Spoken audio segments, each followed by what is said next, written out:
One of the most difficult things for me to learn was something my therapist said to me nearly 5 years ago, which was, you need to learn that it's safe to feel safe. And I remember very clearly that she had to say it like 3 or 4 times, because what I said to her is those words in that order makes no sense to me. I did not know what it meant, because my immediate response was, but if I put my guard down, then I'm not safe if something bad happens.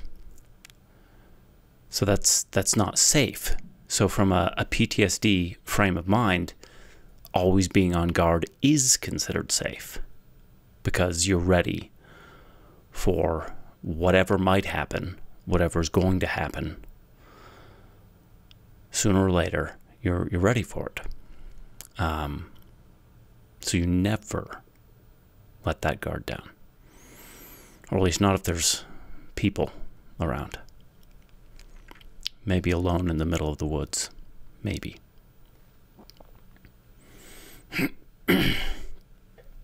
And I remember with yesterday's video, I got to this place towards the end where it's just, I was feeling calm and grateful, and like my mind was blank, and it was unusual because I'm used to my mind moving very quickly, and it is largely on the basis of the experience of, well, there might be danger, and if there is danger, it's going to be pretty bad. So when my mind's like that, it has a specific feeling to it, a certain level of activity. And when that's not there, starting yesterday, and much more noticeable today, where I can feel my body telling my mind, hey, let's relax. I'd like to relax. Let's do that. Let's not need to do anything. And my mind says, are you sure?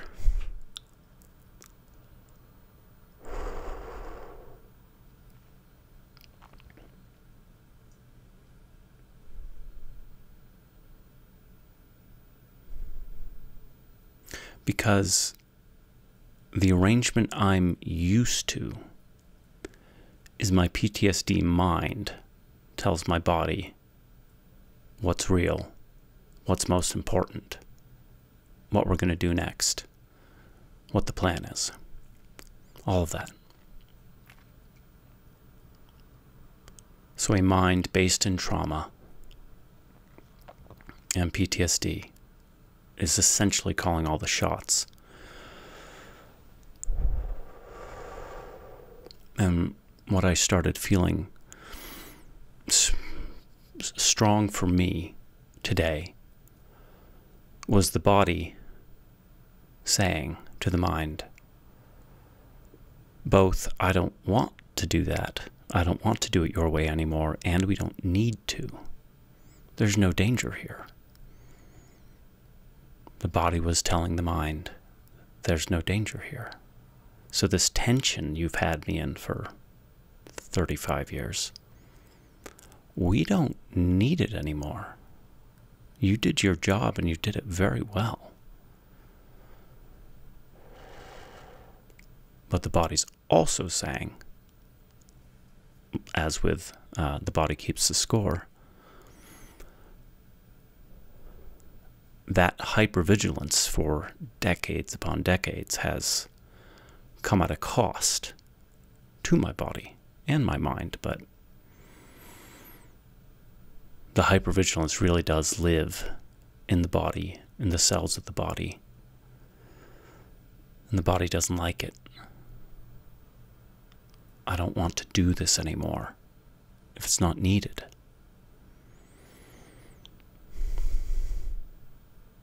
So the body saying, please, can you trust me? It's almost saying to the mind, can you please return to the body what belongs to the body? Saying to the mind, I can't relax the body because of your grasp on it. To the mind. So the body saying to the mind, could you please release your grip on the body so that I can relax, so that I can feel and know that I am safe.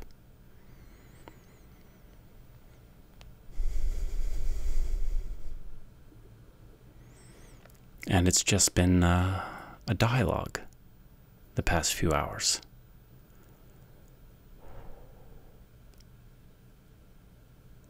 So not a civil war between these two different parts of my being, but a dialogue. Because the mind doesn't like the feeling of this hypervigilance anyways. Nobody likes it. But if there's a belief it's necessary, well, you're going to keep doing it, as I have. Essentially from a top-down, mind-down point of view, saying, I can't be in touch with the body anymore because what it's telling me about the reality of what's happened and the danger I could not escape is overwhelming. So the mind essentially said to the body, no more. I don't want any more information from you. I don't want to hear from you.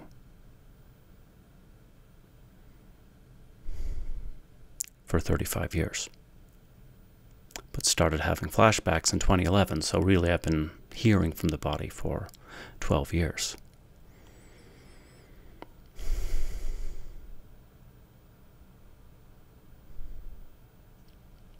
Hence what I just said a little while ago. The body saying to me, because I've identified as the mind, can you please listen to me? I'm telling you, you're safe now, in the present.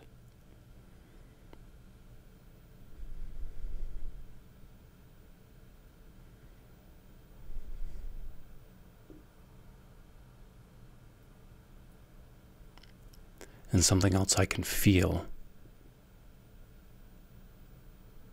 because I can feel what the mind has to say. It says if I release and relinquish this defensive, hypervigilant position, there's a lot of grief that you're going to have to feel.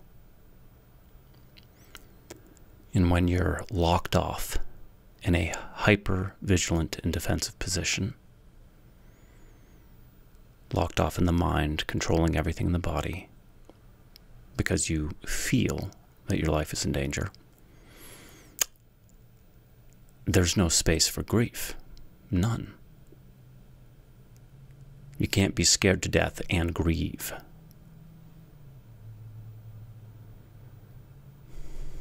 So the mind's saying, if we're really not in danger anymore, if my life is not in danger anymore, and I can stop, I'm willing to do that, and I'd like to do that because this is exhausting.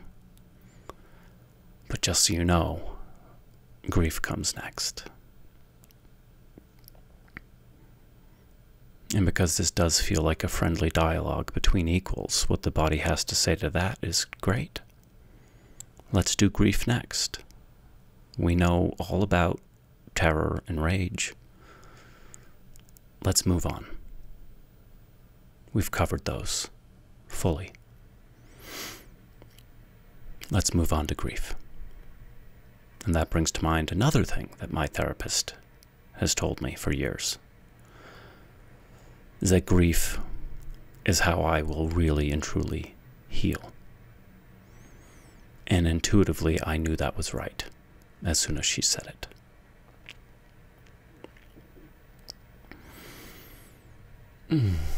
And that reminds me of a note I made to myself sometime in the past 5 or 6 days, just as a thought, as though I'm going to keep doing this vlog until I cry, like really cry. true grief. Because there's that instinct of, I have to get underneath the terror and the rage to get to grief if I ever want to get to true healing.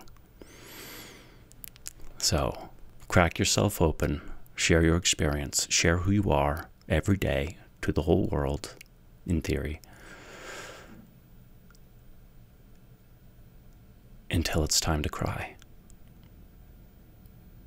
And then keep going, because why stop there?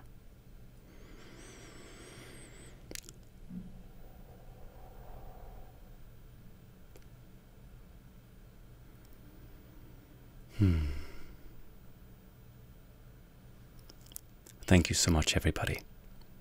I'll see you tomorrow.